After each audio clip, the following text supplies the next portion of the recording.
compliment of the season and a warm welcome to another exciting edition of Democracy and the Rule of Law, the last in the year 2018. My name is Judith Redwa, and I want to say a very big thank you for staying with us on this particular program. We won't be here every Sunday without you, our esteemed guests, esteemed viewers out there watching the show. Well, you're still our guest. By joining us every Sunday on this program, you're still our guest. We say a very big thank you for sticking with us in Galaxy Television and watching Democracy and the Rule of Law. My name is Judith Renwa. I've had a very good year. We still have a few hours to the end of the year 2018, but I have a whole lot to be grateful for, and I'm sure you, our viewers out there, have a whole lot to be grateful for. Thank you once again for joining us on Democracy and the Rule of Law. Today, we have about 3 topics to discuss today, and as usual, before I delve into the topics we'll be discussing, let me quickly introduce our guests, our legal practitioners who are always on the show every Sunday to look at topical national issues from the perspective of the law and the Constitution. Thank you, Barrister Tunde Kolawole, for coming on the show today. Thanks for having me. Judith, the year has been a mixed one for me, both good, bad, and the ugly. But God has said that in whatever situation that we find ourselves, we should be grateful. We should be grateful. So I would want to say, in spite of all the challenges, I'm still very, very grateful to the Almighty Lord for sparing our life, and then for some of the good things and the challenges that we have equally faced. That's what makes us human, after all.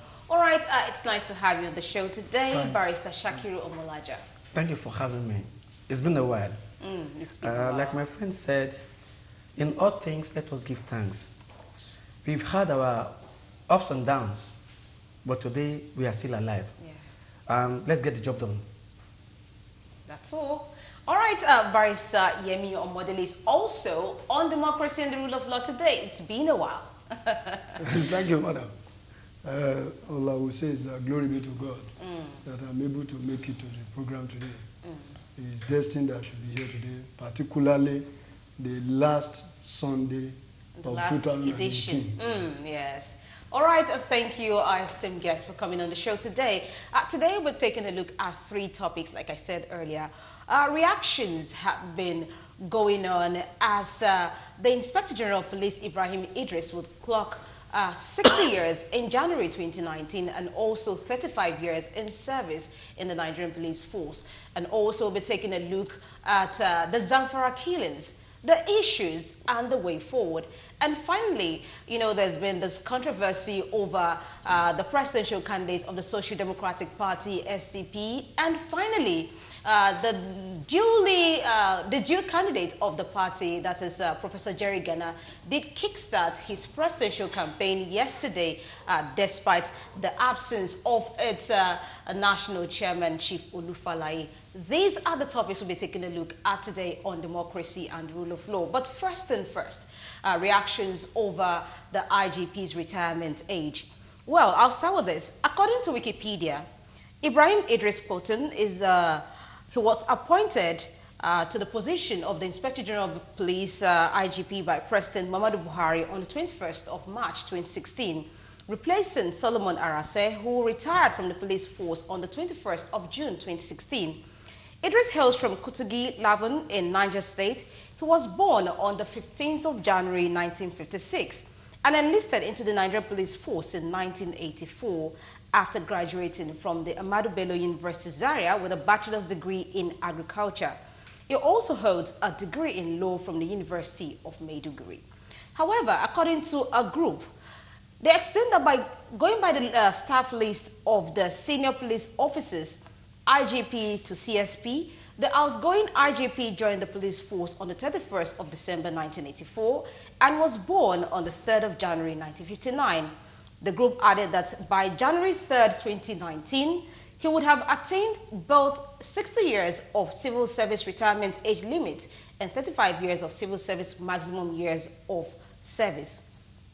And going by these, civil society group, International Society of Civil Liberties and Rule of Law Inter-Society, has implored President Muhammadu Buhari to replace retiring Inspector General of Police IGP with an officer of Igbo extraction.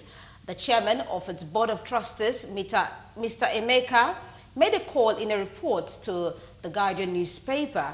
Inter Society pointed out that since Idris is due to statutorily retire from the Nigerian police on the 3rd of January 2019, it is important for the president to apply the federal character principle by getting his successor from the Southeast. I had to actually give us the background of the IGP based on what is on Wikipedia and what this group actually attended. So in the course of producing this program, I wanted to title today's topic as Much Ado About the IGP's tenure in office, but I just had a rethink and okay, let's just go by this. Barrister Tunde Wole, what's your take on this hue and cry over the retirement age of the IGP? What's your take on this? Well, first and foremost, let me state that a democracy is different from military rule. Democracy, the fundamental tenets of democracy is that we are going to play by the Constitution, abide by all rules and regulations that are guiding not just governance alone, but also all the various aspects of our lives as a people. So if we have to abide and play by the rules, if we have to eschew impunity, if we have to insist that whatever is right should be done within the body politic and all that, then with regards to Ibrahim Idris, the best thing would have been, as soon as he clocks the 35 years and 60 years of age, arising from the civil service rules and all that, President Buhari should just find another good hand to replace Ibrahim Idris. And thank God this is a nation that is blessed with a lot of very capable, very competent, very skillful people. When you have a population as much as 200 million, you can be sure there are 1 million other Idris out in there who could competently handle the job of Inspector General of Police. And for some of us who are lawyers, who deal with the police on a daily basis and all that, we do know that they have a lot of competent hands in there. As bad as some people want to see the police and all that, you'll find that there are still some people who are principled in there, who are not corrupt, who know how to play by the rules. So I don't think President Buhari should have any challenges with regards to having a replacement for Idris. But the body language of the president, as it appears to me, may not be in that direction. Why do I say that? The president has had the opportunity with the retirement, with the sacking of the director of DSS. And we had a man from Bayelsa State who, though, was also had attained the retirement age and all that. But rather than retain the man in there, extend the kind of gesture that has been extended to the man who is there now, that is maybe either by appointing him or contra or by extending his term of stewardship and all that. General Buhari or President Buhari decided to relieve the man from Bayelsa State of the directorship of DSS, brought in somebody who had retired into the DSS to head the DSS. So it's not impossible that President Buhari could also do similar things with regard to Ibrahim Idris challenging. And the reason is because I appear to me that when you look at President Buhari, he is more concerned with loyalty. Who is loyal? Who is going to be loyal to me? And I also think, I'm not a soothsayer, I also think that the president is enamored with the 2019 election. And the devil, they say is better than the angel that is out there. He knows Idris, he knows some of these other security issues and all that. If it comes to these people being useful to him in securing the 2019 ticket and all that, I suspect that President Buhari will want to stick with with Idris by either extending his term of stewardship and retaining him there, and then not allowing somebody else to come and take his position. But with regards to the call from the young people from the Southeast, I must say when I agree, the Southeast has been sustained not just in the area of security, with regards to headship of security apparatus, but in so many other areas and all that. But people like us who have a Nigerian perspective to issue, who believes it is the skill that a man has and his competencies that should really determine the kind of position you hold. When you begin to say, look, appoint this person simply because he comes from another, you are never likely to get good, and this society will not move forward. They will want to. What, as for example, Jonathan was there for about 6 years, and then as vice president and all that. I was just watching television during the last rainy season and all that. Most of the villages in Bayelsa State and most of the roads are not that. They are in very chaotic situation. They are all overrun by water.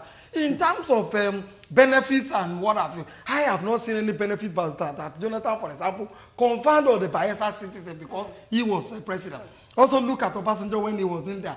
I can't point out to any particular privilege that you can say maybe the Yoruba people had in when Obasanjo was in there as a president. So because of this, when young people begin to make this kind of calls and all that, I am a little bit very, very worried.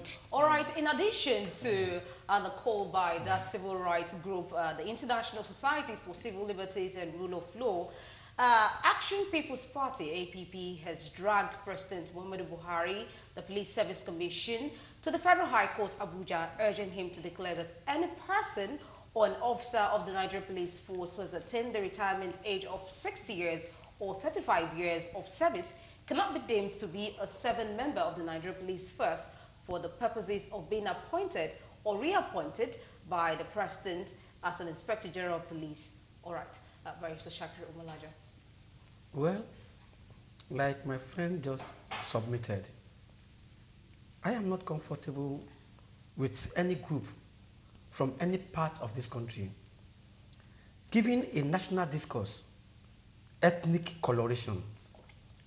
As powerful, as relevant as their campaign may be, they totally missed it by anchoring it on the specific demand that the next Inspector General of Police should be somebody of the Igbo extraction.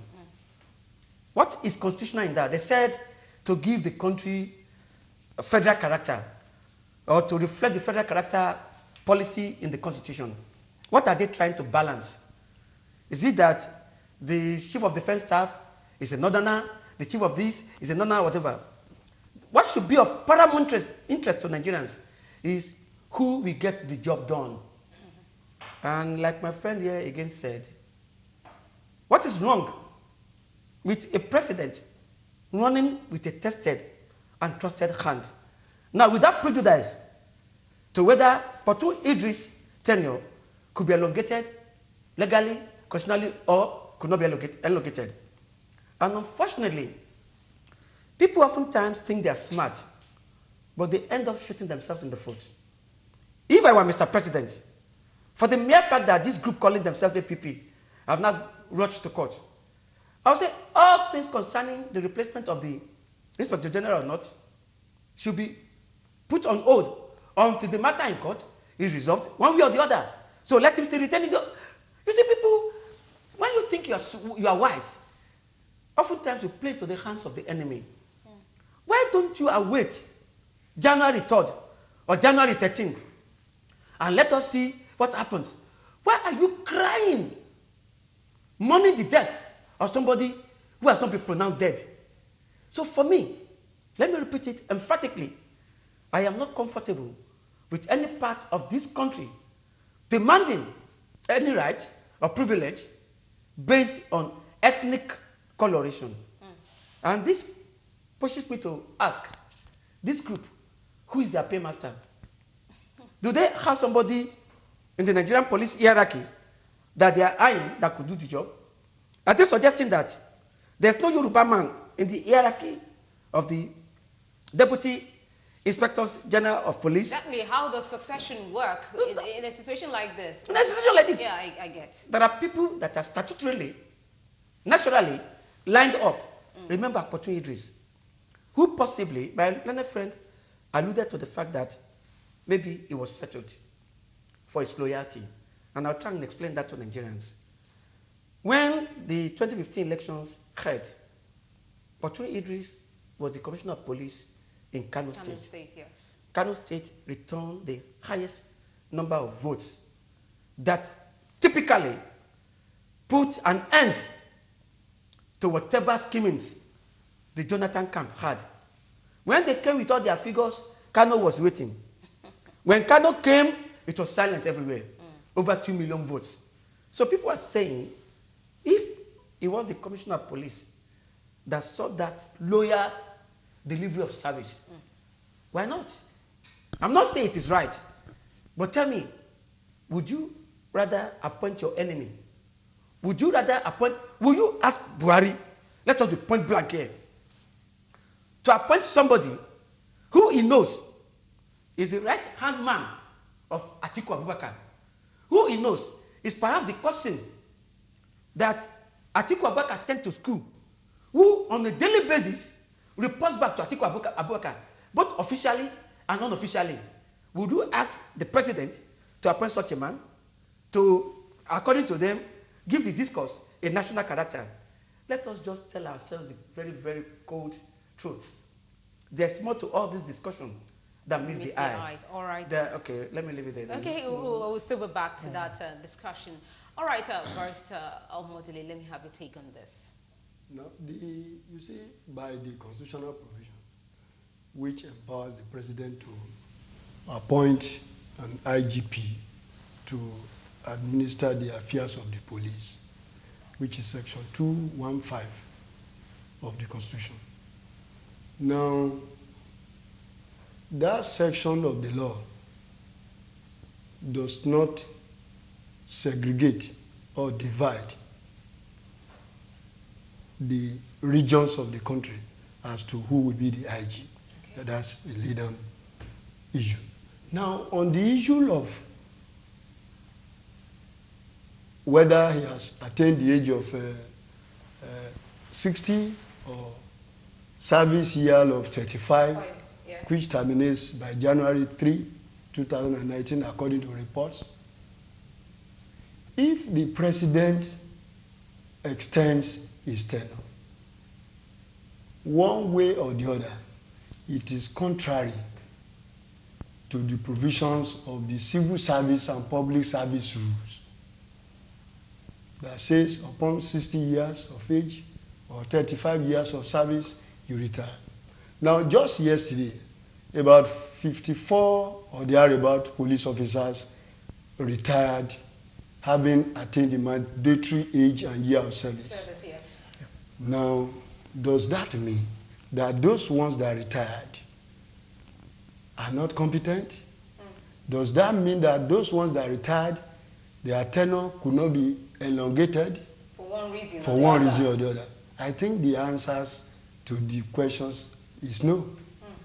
Now, is the present government saying that Idris is the best person in Nigeria police? I think the answer is also no.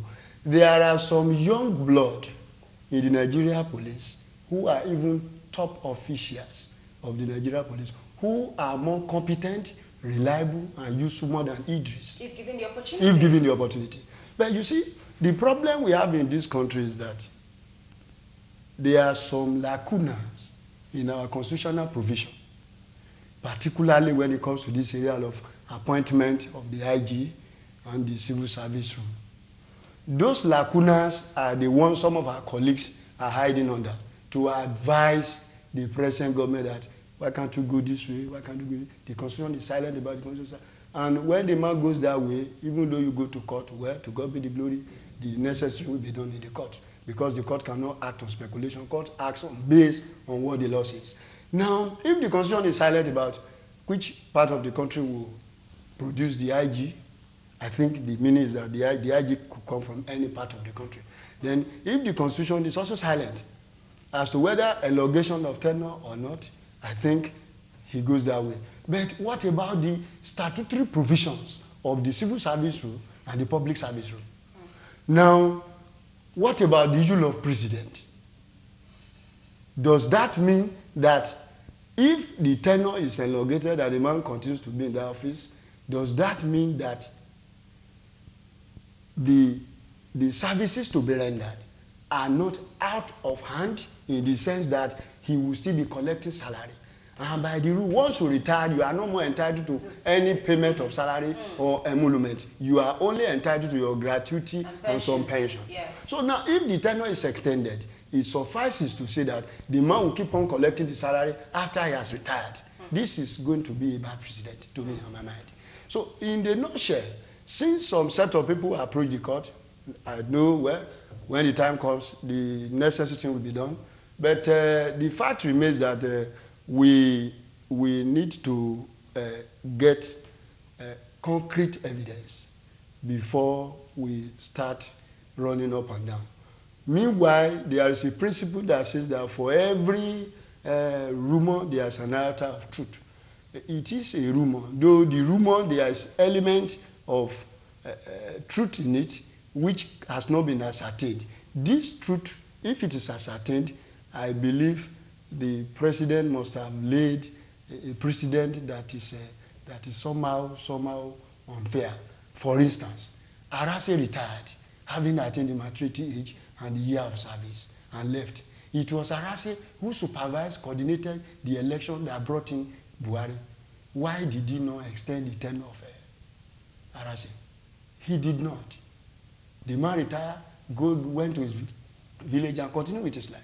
Now, it is now when the 2019 election is fast approaching, which is knocking the door in the next few weeks, we'll have the election conducted, that the issue of a less extent. There are many competent hands in Nigeria police. Go to force headquarters, you will see them there, competent, well-read. Even some of them are PhD holders that would have done better. So I believe it was advisable for the president to meet with his team of advisors and do the needful that will bring about correction in future, not something that will add more pains to Nigerian suffering.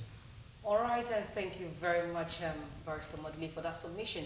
Now, still taking up from where the barrister left off, has that been a precedent before where the tenure or the retirement age of someone was a public office holder was extended for any reason?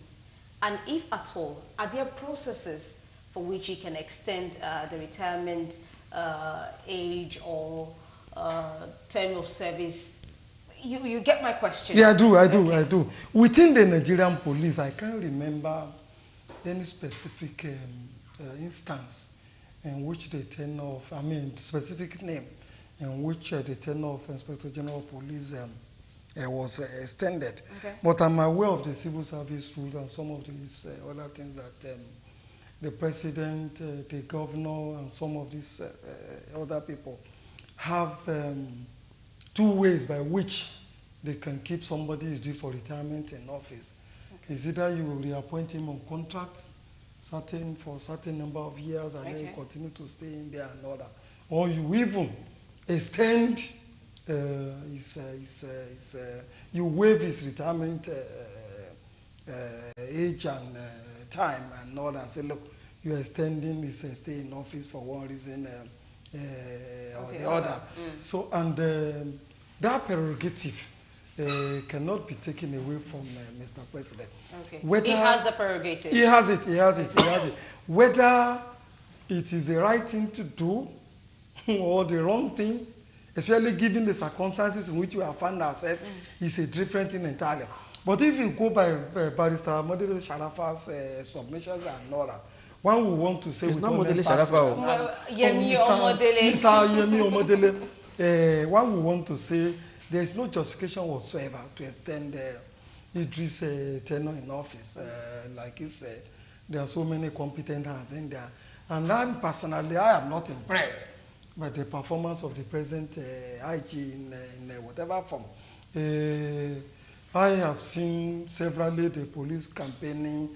They are now fighting corruption. They are doing this and that. And in all honesty, I interact with them almost on a daily basis. I haven't seen any seriousness in the fight against corruption within the police force. If you also look at the crime rate in this society today, can we say it's on the downward slope? At all, it's not. It's only probably in an area of like Lagos, where the executive arm of government in here is invested huge sums of money and materials into the police force and then design its own security architecture that is where you can say maybe we have had some semblance of security improving considerably. But for Idris, I haven't seen any master plan that he has put on the table since he came into office, which has reduced crime in any area of our society. In fact, he could be said to be not living up to reality of the Nigerian situation. What do I say? There's a lot of clamor now that we should even have local government police, we should have state police, we should have all sorts of regional police. In those days, even the Obas and the Emir, they had their own police who can go in there and arrest people and then bring them to the yes, to justice.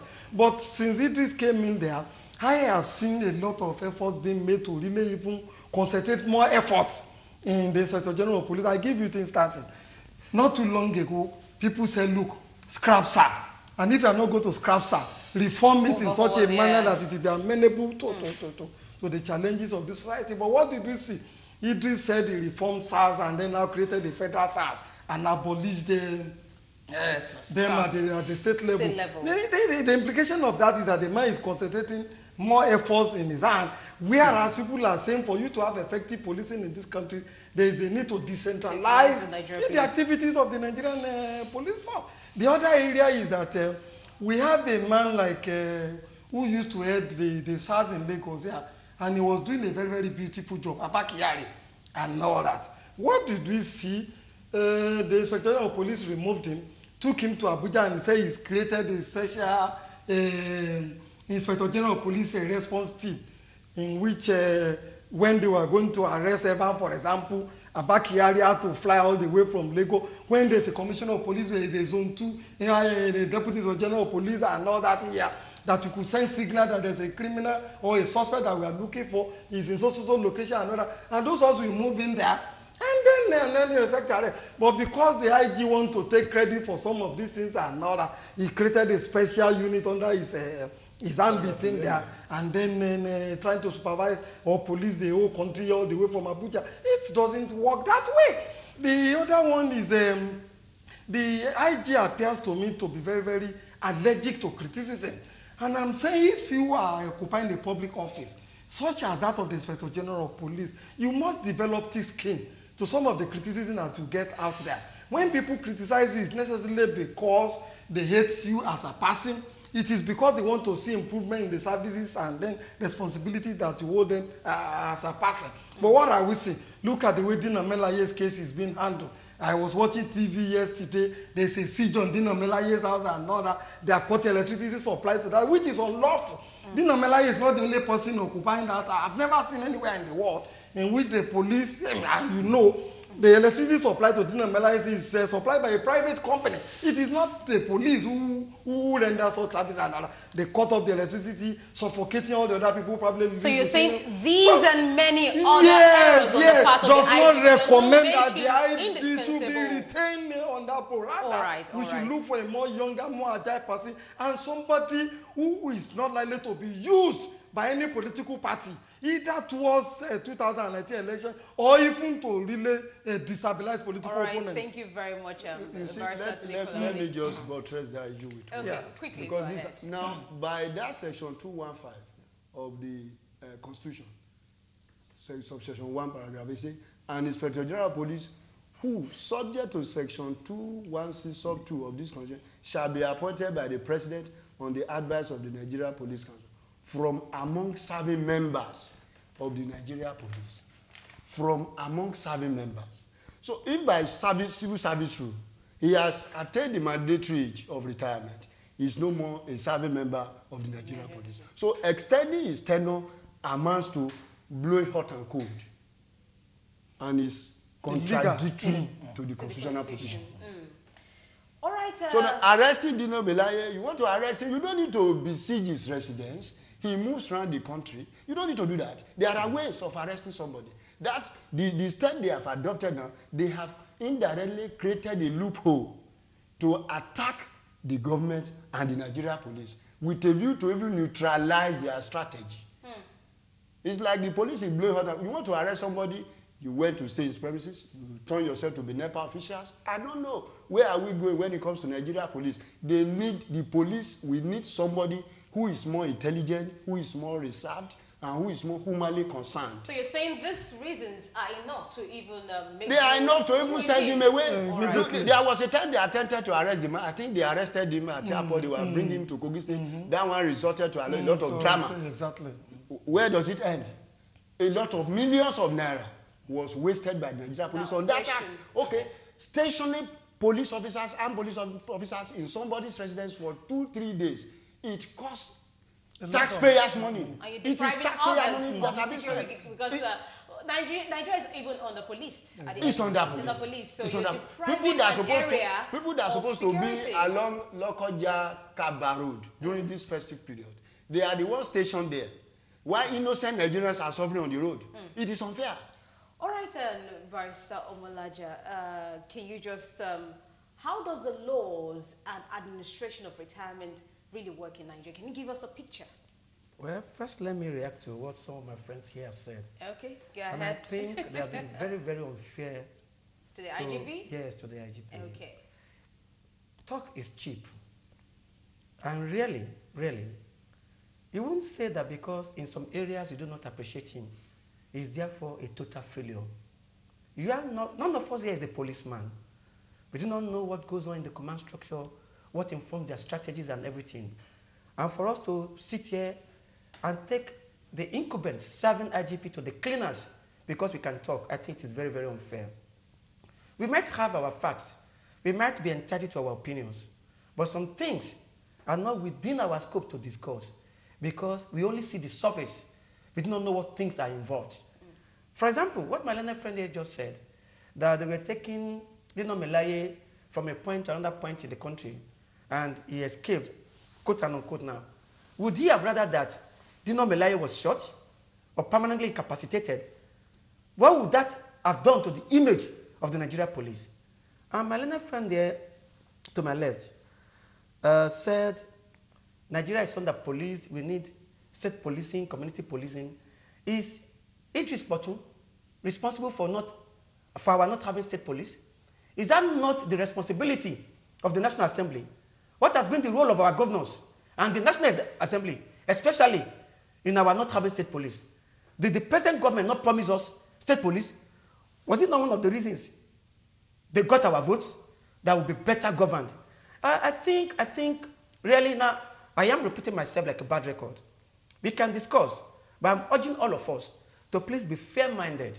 If we were to bring Idris Potu here, the IGP, I'm sure we will have some serious answers to some of our allegations that is incompetent, is this, is that. Let me tell you.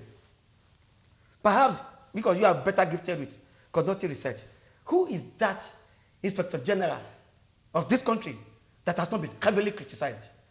You will never find one. Never. And oftentimes, we are discussing from the point of view of bias, of prejudice, of, for example, I will have given anything to know what's going on in their minds. Why are they talking the way they are talking? We do not have it perfect. Police in this country does not belong to Nigeria police alone. It belongs to you and I. How much of information can we give to the police?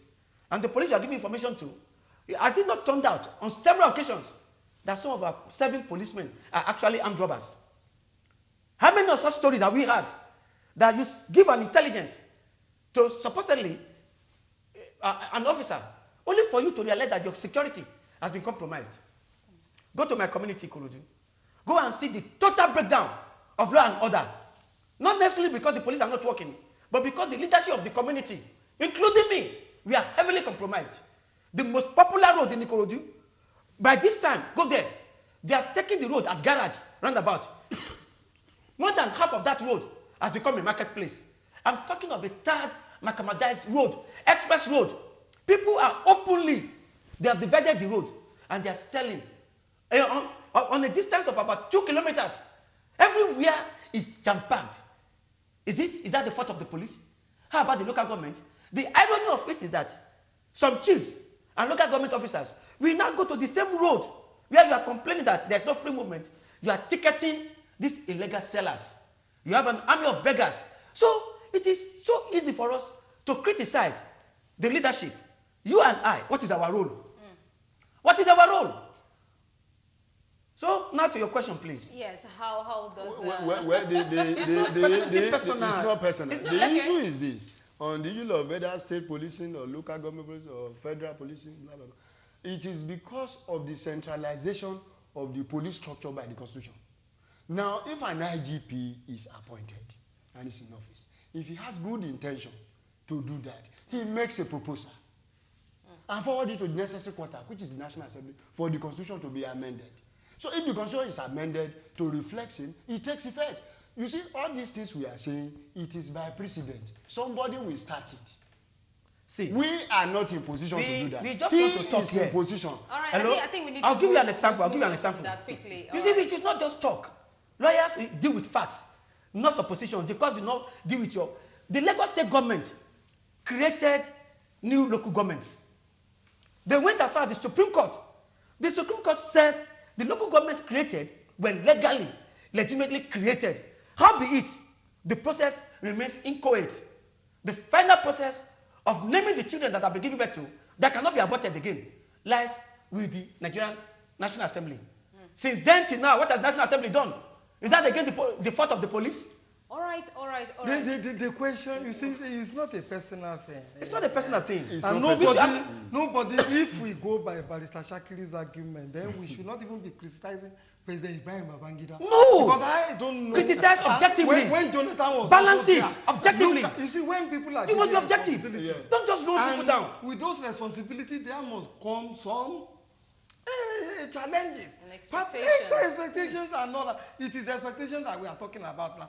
Can it be said that the Nigerian police is better off down there compared to when before? I'll give you an example. This man you are heavily Yes, criticizing. no. Here is a Senate president. Yes, it's no. No, look, please. Let's You talk know the factually. reason? Let me tell you. Give Nigerians a break. Let me In give you Nigeria this. today- You are running this man now. Let me give you this instance. Some of the Hold on. things. Let us give you this There are instance, so please. many. Please hold on, Barrister. There are so many things that the It's not previous fair. Inspector General of Police never had. That Like- the present police. Like I give you technology. When it comes to Exactly. they are And that is the driving force let me of give you this example, police in please. the world A today. live example of this man.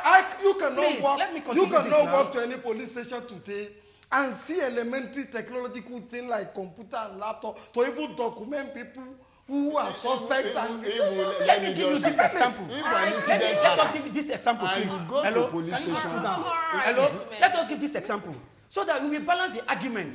So that if this person who is not here will say, after all, one of them gave me a fair well, day. it's very, very look at balanced. this. Look at this example, Yes. please.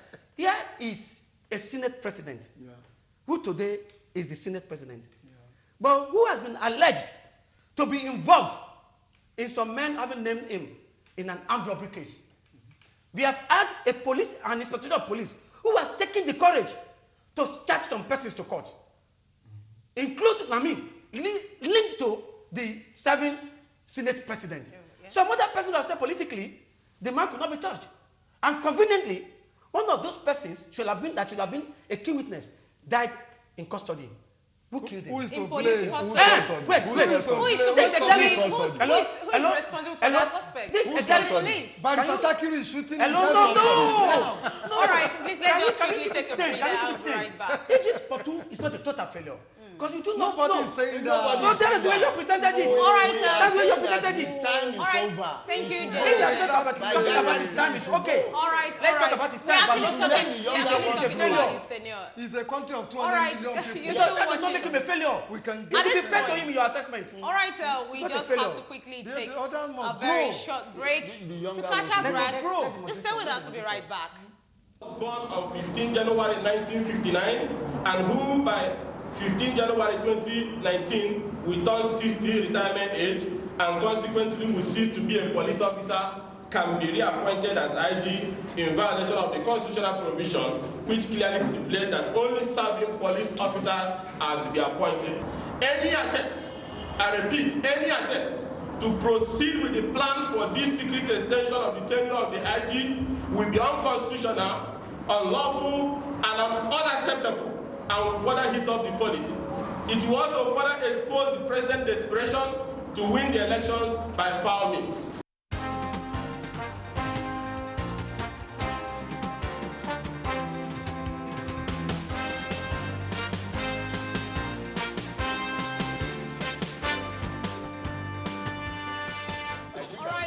Welcome back, and you're still watching Democracy and the Rule of Law. And before I went on that break, I asked Barrister Shakiru a question which he did not address. But now I want you to answer this particular question. How does the laws and administration of retirement work in Nigeria?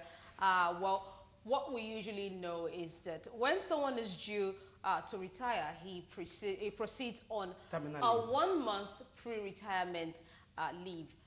Probably all these allegations are born out of the fact that the IGP, who is expected to clock 60 come January 15 or the 3rd, whichever is his birthday, has not proceeded on a pre-retirement leave, which would have given them a sigh of relief that indeed he would proceed to retire when he clocks that age. So how does it work? Now, I am not the spokesperson for the presidency. But while we are offset, my learned friend there was telling you that the requirement that a person who is due to retire should proceed on terminal leave is only administrative, it's not compulsory. Okay. So, thank you for acknowledging that. There's only administrative, it's not compulsory. Okay. That if the present government believes that all hands have to be on deck, after all, we are still situations where in states of emergency, now I'm not saying there's a state of emergency politically, that countries have had to call back their men, their reserve men, and even their retirees to please come, let us salvage this country together. So if, in the wisdom of Mr. President, he's saying, opportunities, yes, but I know you should be going on retirement, preparatory to your disengaging, your retirement, but no, for the purpose of this all-important 2019 election, abandon this your routine terminal leave that you should have gone on. I want you to be around. What law has he broken? The man does not retire until he clocks 60. If this party is not 60 yet, so we should wait till January before. Why not? Okay, all right. Why not? Why not? Just give me a few seconds. Why not? Just give me a few seconds. You see, why not? The flaws in Barrister Shakiru's argument. Don't say flawed. Present your own. We should be building institutions and not individuals. If perchance, God forbid,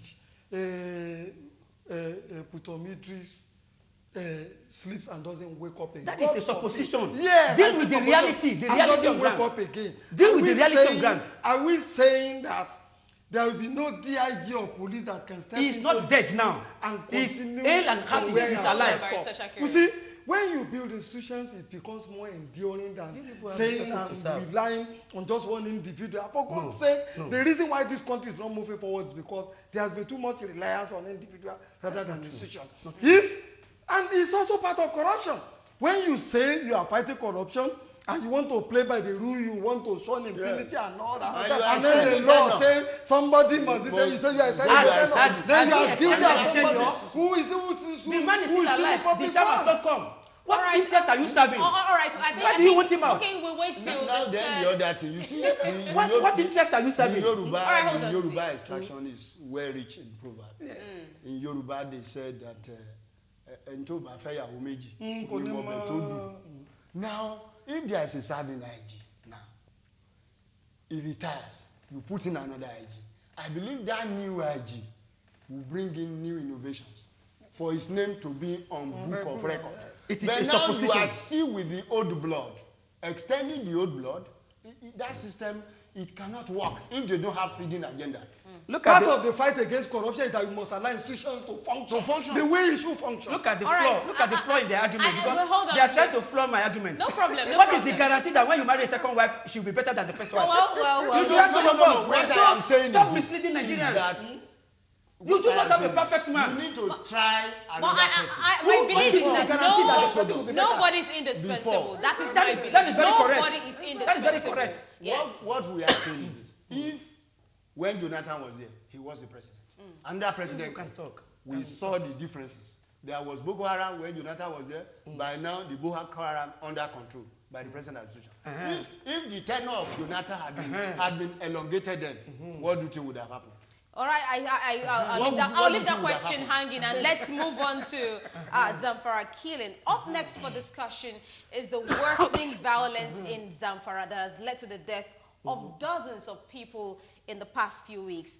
There are several reports of how armed bandits have attacked different communities in the state in the past few weeks. Hundreds of people have been killed in such attacks since the start of the year. Some of the worst affected local governments in Zamfara State are Safe, Zumi, Shinkafi, Maradun, Maru, and Birnin Magaji. Birnin Magaji is the hometown of the Defense Minister, Maso Dan Ali. On Saturday, the 23rd of December, suspected bandits were reported to have killed 17 people in an attack on Magami village at Faru district in Maradun local government area of Zamfara State. And a whole lot of reasons have been attributed to the ongoing security situation in Zamfara State. I was watching a television program and I saw, I listened to the former director of the Department of State Services, that is Mr. Dennis Amatri, where he attributed the major cause of killings in Zamfara State to illegal mining of mineral resources. He said many people don't know that the fighting we see, killing and all the rest going on in Zamfara State has the undermining issue of the illegal mining of minerals. And this thing has been going on for a while. And also the state governor has actually expressed support for the call on the president to declare a state of emergency in the state, saying he's in support of anything that will ensure the security of lives and property. But the truth is that a whole lot of people have been killed in the ongoing security, worsening security situation in Zamfara State. Barrister Kolawole. Yeah, well, the official of DSS we talked about is not likely to speak in a very flippant manner. He must be having some information at his disposal, which may not be available to us as individuals by the nature of his own job. But if we look at the scenario that we used to have in the Niger Delta in those days, you and I are aware that most of the violence that we saw in the Niger Delta has a kind of corresponding relationship with oil bunkering, pipeline vandalization, and a lot of these other young people to really have access to the mineral resources that are available in those places. So if the same scenario is repeating itself in Zamfara State and all that, it cannot be waved off or swept under the carpet. But you see, it is also the state that would have to blame for some of these things. Because it's not even peculiar to Zamfara State alone. Under our very nose, I think somebody, Abule Egbo, is it Agege? Some young people last week, or is it 2 weeks ago, were said to have gone to rupture some NNPC pipeline, and then that led to a huge inferno, which consumed the hundreds of shops and houses and all that. You will recollect that part of the reason why the Civil Defense Corps was established was that they will monitor, take care of all those pipelines, some of these other economic activity-related sabotages that are going on in different places and other. But several years after that institution has been established, or that corps has been established and other, Nigeria's taxpayers seem not to be deriving any benefit in terms of the core mandate that was given to that institution. I want to slightly differ from the director of DSS that you mentioned and all that. The Zamfara State has always been the hotbed of crisis and violence for a long time ago, just like Southern Kaduna. Because, I mean, the DSS director said violence in there is because of economic activity. What about Kaduna State and all that? We've seen a lot of, especially Southern Kaduna, we've seen a lot of violence in those places and all that too, which I am not too sure has too much relationship with economic activity, except maybe cattle rustling and then chieftaincy differences between some of these places. Why did I say Zamfara and all that? You will recall it was in Zamfara that Ahmed Yerima first started this is so-called Sharia and all that. And exactly. And in his desperation to enforce or to impose the Sharia on people, he created his own military group. You are out there to enforce the Sharia, and then whoever doesn't comply with the Sharia and all that, such people deal with them. All kind of amputations, he even send doctors abroad, train them, whom he brought back. Immediately people are convicted for theft or something in the Sharia court. The medical doctors in those places will amputate people's arms and whatever. Another issue is that at a period he was so-called emphasizing this Sharia thing and all that, there were young people who were looking at those things, who were looking at the body language of some of these politicians and all that. What they could not enforce through legislations and all that. Some young men may have taken it upon themselves to now begin to use the force of arm to enforce those things.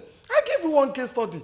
A staff of the news agency of Nigeria was traveling, I think, through, is it Kaduna or something, for a workshop somewhere. And then just because that lady was wearing a long-sleeve shirt and a trouser, and they saw him at a motor park, what happened? They descended on that young lady and nearly killed her. It's just some good summer. It was just by, they thought she was dead, abandoned now by the roadside and all that, until some security men that passing by rescued the lady and all that. So that kind of condonation, that kind of thing that have been condoned in some of these parts of the country and all that, are at the bottom of some of these crises that we are beginning to see. This crisis has been brewing. Oh yes, for God's sake. The people there, exactly. The stakeholders, exactly. They allow you to fester over a long period of time. What has come to compound it now has just been desertification. A lot of desertification taking place in some of those places and all that. And you will remember the federal government and the state government over the years have been voting a lot of money to fight desertification. But rather than the allies in those places deploying this money to fight deserts and all that, money end up in the pockets of these allies. They are not fighting. Now, the cattle rearers and the farmers now have to compete for the few grazing fields that are available in those places. Right. You can be sure that is likely to lead to rupture. But more importantly, and that is where I'm not happy with President Buhari, hardly do you see any politician in this country today who is of note, a serious politician, who doesn't have a military group behind them. Allegedly. Yeah, it's been confirmed. We've seen the case of Kwara State. We've seen the case in Rivers. We've seen the case in Kaduna. Is the Kwara State also an allegation in which certain persons said they were working for certain politicians, and then it was because they were working for him that gave them the temerity to engage in armed robbery? Go and do your research. In fact, the secretary to the government, what's his name? Boss Mustafa himself in a public at a public occasion recently confirmed that hardly do you find any politician in this country today who doesn't have a military group behind them. And when you have military group behind them, you supply them arms, you give them money and all that. When there are no political areas to direct their energy and all that, what do they necessarily do? Right, just like the armed robbers in offer, they will begin to use these arms against innocent people. Right, I suspect that is the challenge that we are facing in some of these places. All right, Barrister Omolaja, still on the former assistant director of the DSS who blamed this whole issue in Zamfara State to illegal mining in the state, saying it resulted following the emergence of cartels in the area. And he said the disagreement between the cartels are now it's what is currently taking a toll on Zamfara State, resulting in the death of innocent people. Do you share the sentiment? Absolutely. All right.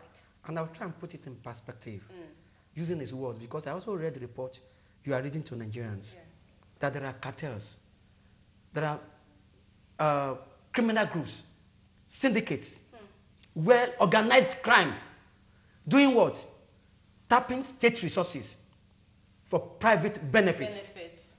We need to emphasize that what we are dealing with in Zamfara now is not Fulani herdsmen, insurgency, or killings. No. It's not Boko Haram. No.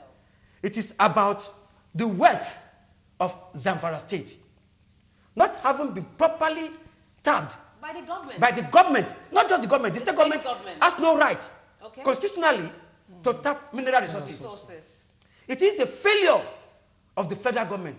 The report you are reading actually emphasizes that the wealth available to Zamfara State through these illegal minings is actually greater than the wealth and the resources available to Nigeria through oil. Let me repeat that. That the untapped resources, the monumental wealth available in Zamfara State by way of natural mineral deposits are far greater than what Nigerian government can get from oil. Today, despite our pretenses, Nigeria is a mono economy. An economy that depends solely 97 or 98, 99% on oil. Yet, we have other resources lying there that could transform the lives of the citizens into something far better. Some parts of this country, if we had a competent, reliable, well-motivated government that could be transformed into Dubai, not just one part of this country, not just two, several parts of the country called Nigeria, if their resources were well managed. Is Dubai having oil? Dubai does not have oil. Is Singapore having oil? It's all about leadership. And this is where, frontally, I criticize the federal government. They do not know what they're doing. They are too enamored, they are too imbued with political power without service. What is all this huge cry for power when you are not having corresponding service to your people? What am I therefore saying? I am challenging whoever is the minister responsible for mineral resources to move all federal might to Zamfara State. Identify. And remember, yes, they are talking specifically of gold and diamond. That will always have world market available. Of course. Always. There's a gold market, there's a diamond market, and yet you have this lying low, lying fallow, available only to criminals. That is a serious indictment for the federal government. Now, there's another thing that Nigerians must appreciate in the report you are giving to them. To sympathize with the governor of Zamfara State for the failure of leadership and other things. Zamfara State is in the north of this country, bordered by so many other countries. Now, some months back, I think 2017, going to about 2 years now, a group called COSPIN came out and boldly called a press conference and said, this thing you call insurgency, Boko Haram or by whatever nation, is actually being sponsored by France. The group said, look at the neighboring countries to the states that are heavily devastated by the insurgency. You have Cameroon, you have Niger, and you have Chad. And the insurgents that have been coming in to devastate Nigerian regions are basically French-speaking. And the group gave facts and figures and said, the federal government should challenge the man who was the president, not the president Emmanuel Macron, that what was the role? Because each time Boko Haram was chased out of this country, they come back better equipped, with better money.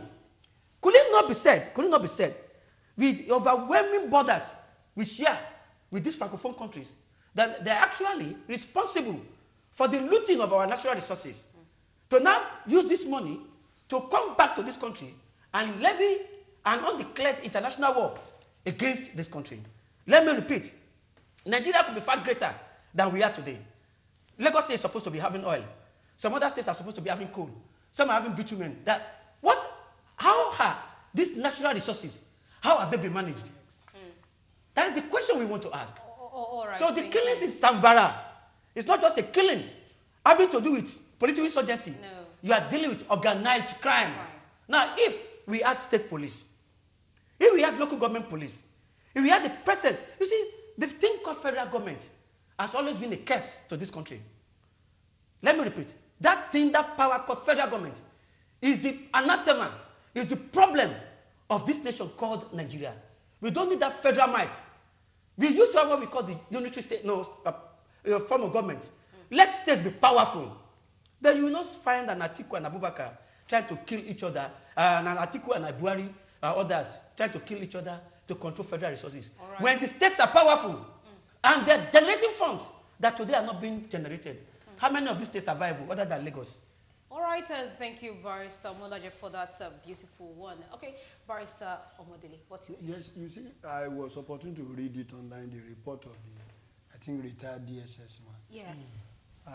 When I read it, I draw a conclusion that as at the time, that is at the inception of the illegal mining of the gold and the diamond in Zamfara started, which I believe the man is also from that area. What did he do as a law enforcement agent? What did he do? He couldn't put it in that report. So because as a law enforcement agent, if you discover that it is his duty, if he cannot write directly, to inform his boss, sir, I've noticed so place. What do we do? the boss will go to the necessary. Which buttresses what Barrister Bolaya Yes. said about security being a responsibility of you and I. Yeah, you and I. Yes. So now, what did he do? He did nothing. Now the thing has aggravated. He's now writing report, writing this. After he had left office, after he had collected taxpayers' money, and he's still collecting the pension, he's now writing report. So, to me and my mind, I believe that the security agencies now, What, are you they sure need you didn't to write issue any report? Somebody Discountenance? We're not Because sure. it is supposed to one be a cannot secret service. Secret service, yes. Yes. So the report I would have agreed with or aligned myself with is if the law enforcement agencies now, they issue their order based on our findings, so we have done this, we have discovered this is what I will be a bit believe it. But look at the man we just discussed his issues as to retirement or otherwise. He has not been able to do that. He has not been able. And he said he's the IG. And he's looking for another 6 months to come and perpetrate election through to. So now the issue is this. I would rather advise the present government, which is the advisors, particularly the mining sector, if the report is true, they should look into it, investigate, and bring out the report and let the entire country read it or the entire world. Then at the end of it, if it is discovered that such allegation or report is true, then the necessary steps will be taken. Then aside from that, the federal government should swing into action because the way the issue is going, it may go out of hand. Because the primary aim of government is to protect its citizenry. Exactly. But contrary is what is happening. I could see it. They've started campaign, I think last week or thereabout. I could see all of them. You see, to mobilize about 6,000 human beings to a campaign ground, it takes millions of naira. Of course. It takes millions of naira, be it security, aircraft, and the rest. So all these funds being expended, they should please expend it to save the lives of Zamfara people as of now and other parts of the country. Not to keep quiet and say we want to conduct election February 16 until after that result. Who will vote if everybody dies? It is because we are that we have government. It is because the government is there that we are making contribution. It's because the government is there that we are saying we are contesting. If the government is not there, what are we contesting for? Without citizens, there can't be government. Without government, the citizens may not be able to survive. All right, and thank you, Barrister Modele. You're still watching Democracy and the Rule of Law. Let's quickly hear what a group is saying to the governor of Zamfara State. Do stay with us. We'll be right back.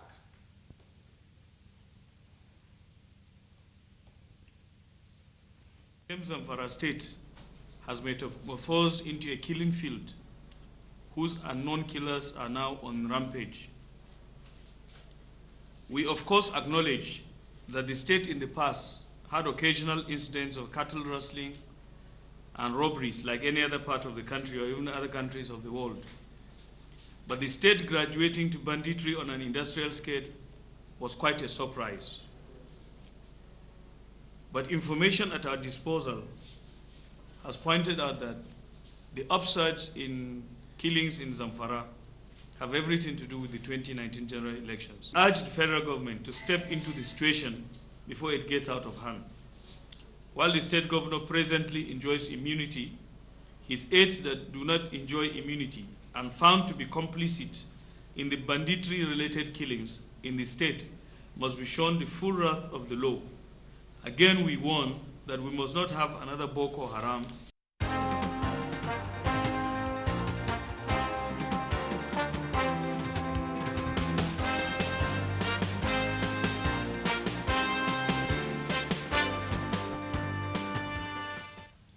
Welcome back, and you're still watching Democracy and the Rule of Law coming to you live from the studios of Galaxy Television.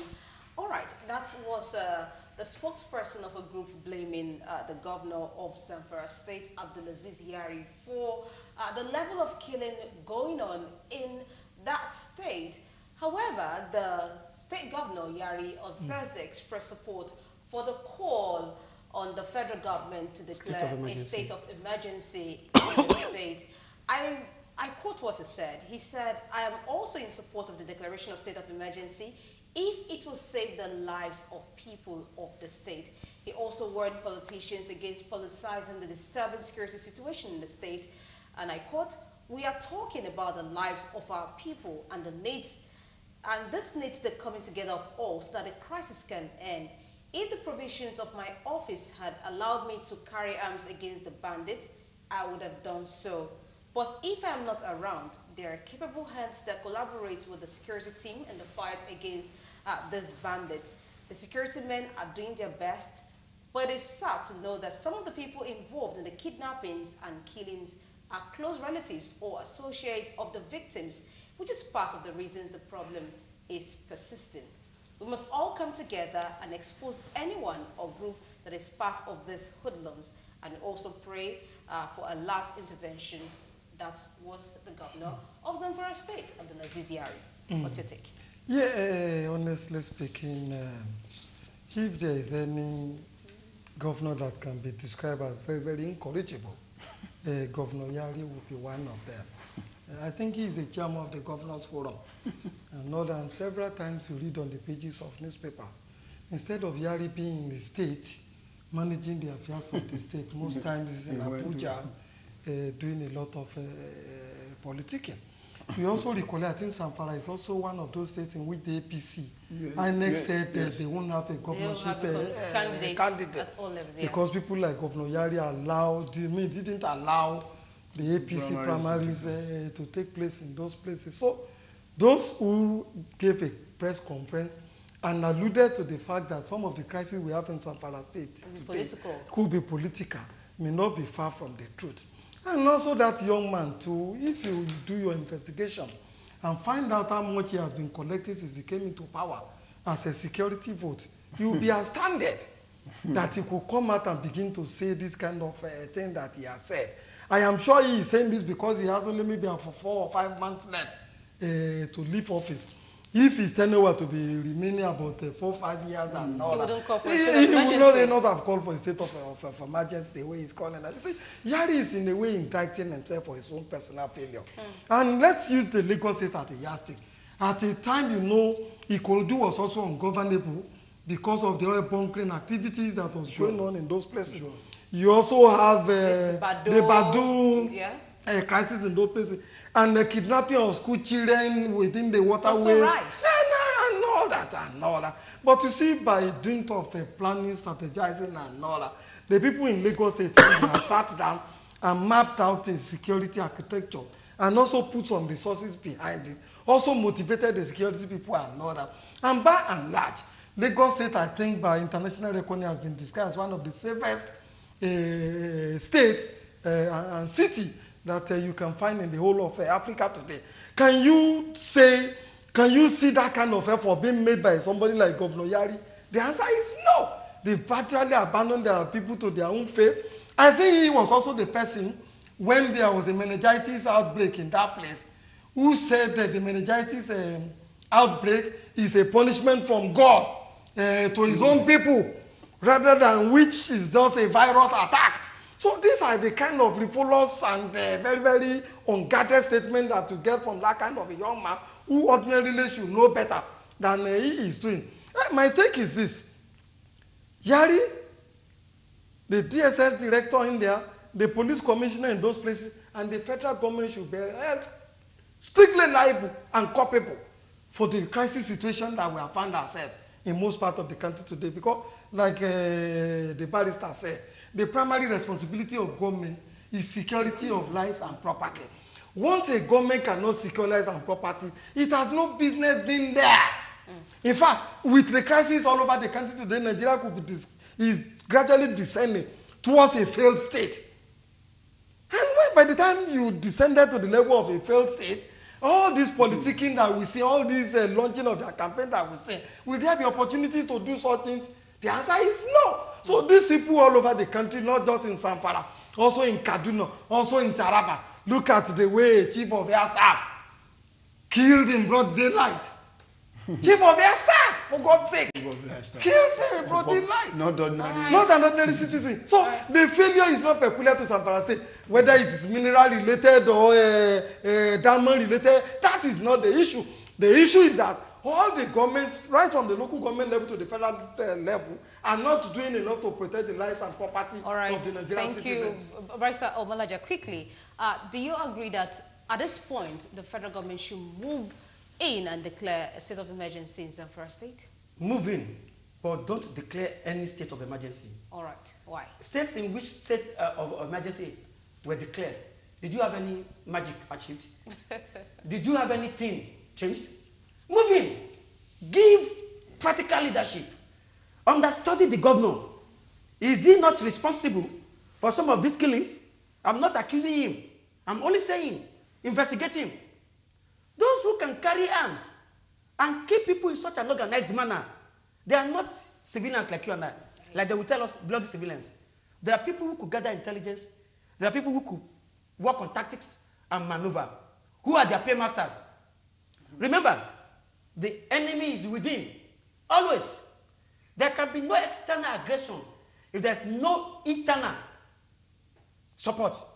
The internal support, like the reporter said, not by a lesser person, a retired director of DSS, Amashri, said we have organized crime in the state. There's a cartel. There's a cartel. The Italian effect, the mafiosos, when the cartels fight one another, blood flows. Bloody. Yeah. Is it that some are in group of, they're in charge of illegal mining of gold, now they're crossing to illegal mining of diamond, and vice versa? What brought about the clash? For how long have they been illegally mining the natural resources of Zamfara? Why this politically hot period, this politically tense period, why is it coming to the surface? My learned friend just said something that Nigerians should pay attention to. Zamfara State, very, very unusually, was able to do a political maneuvering that prevents the APC from presenting a governorship candidate to contest the election of that state. Like I always say, there's more to it than meets the eye. What state security agencies should do, our secret service, our intelligence, and whatever, is to move in secretly, and try to gather intelligence. First, identify the cartels. For each mafia, there is a boss. Yeah. Who are their bosses? Like I said, like a broken record, repeating myself. Who are their paymasters? When these things are, and they are taken in large chunks outside Nigeria, possibly passing through Cameroon, Niger, or Chad. When this money is made. Our borders are porous. Very, very. Oh, our borders are terribly porous. Now, when this money is made, how do they launder the money? How do they bring back the money? We know for one thing certain, one thing certainly, is that they buy arms with this money illegally made. To what end? Political power, or to undermine the government of the day? And again, this is why I say, the government of the day, the federal government especially, security-wise, in some aspects, they appear to be overwhelmed. And I say to them again, whoever in any part of this country that is arguing, please mark my words, look at me very well. Whoever you are in any part of this country, and you are giving us the argument that Nigeria is not right for state police, I say very, very unto you, you are an enemy of the state. Other states, we have local government, other countries, local government police. You saw what happened in Boston. Counties. Even colleges, they have their own police. Yes. And that takes us back to the theory that you supported. Security is everybody's business. It's everybody's business. So state police, Alhaji Muhammadu Buhari, President of the Federal Republic of Nigeria, you will have fed man and God. If you end up your tenure, either this, or if you are given the grace to elongate it, without delivering on your promise to give us state police, All right. you will have done us 419. And God will ask you to pay back. All right, thank you, Barrister Omalaja. Barrister Modele, Just briefly. briefly. You see, the utterances of, is it Yari or Yari? Yeah, Yari. It's an admission of failure. From the report I read, I think that Yari was not even in Nigeria when the problem aggravated. It was not within the soil of this country. They even said it, but if I am not around, there are people who will take care of the security of the state. You see, when somebody fails and admit that he's a failure, he has failed, there is no need of further inquiry. The deputy governor of that state, I also read a report online this afternoon that I think one Ibrahim Wakala is the deputy governor of that state, alleged that his office and in person had been sidelined by the incumbent. What are we saying? That means a house divided against itself. You see, the problem of Yari is that Yari is more political than security, which is his primary duty in that state. Now, Yari cannot come forward and tell us or tell Nigerians that he does not know what is happening in his community state. He knows. He should do inquiry. He should do findings and contact the necessary department of the federal government. They swing into action. This issue wouldn't have aggravated to this extent. But for him to have been saying, I support state of emergency so that life and property could be secured. I'm sorry to say this. He would have gone back to school and start afresh. Now, the issue is this. The APC, reported that they were unable to feed in governorship candidate. It is not. The utterances of Yari is an indirect way to justify a means of which to correct the anomaly that had taken place in previous months. So he shouldn't go to that extent. He should go to the extent of liaising with the federal government for necessary security assistance and ensure that people in that state secured. They are secured. All right. Well, that's how far we can go on today's edition of Democracy and Rule of Law. We have another topic, but I will take that over to 2019, and that's the whole controversy over the SDP campaign, Falai telling members Jerry not Ghana. to, Jerry Ghana, Donald Duke. So we'll discuss it still on Democracy and Rule of Law next year, God willing. And on that note, we have to wrap up today's edition of Democracy and Rule of Law. Thank you, gentlemen, for coming on the show. I did have a very good time on today's edition of the program. It was very rich and balanced. All right, thank you, Barrister Tony Falawale. I specifically thank Mr. It's Shakiru. always a pleasure to have him on the show, really. See, this man here, the way we were fighting here is the way we fight in court. He knows me very well. Okay. So thank you everyone. All right, Happy New Year, Nigerians. Happy New Year. Barrister Yemi Modele. Very soon we will be calling Chief Kolawole. Oh, that's beautiful. My name is Judith Ireno, and thank you for being with us throughout the year 2018, and I hope we'll do the same come year 2019. Well, we have to go now. See you in 2019. Bye-bye.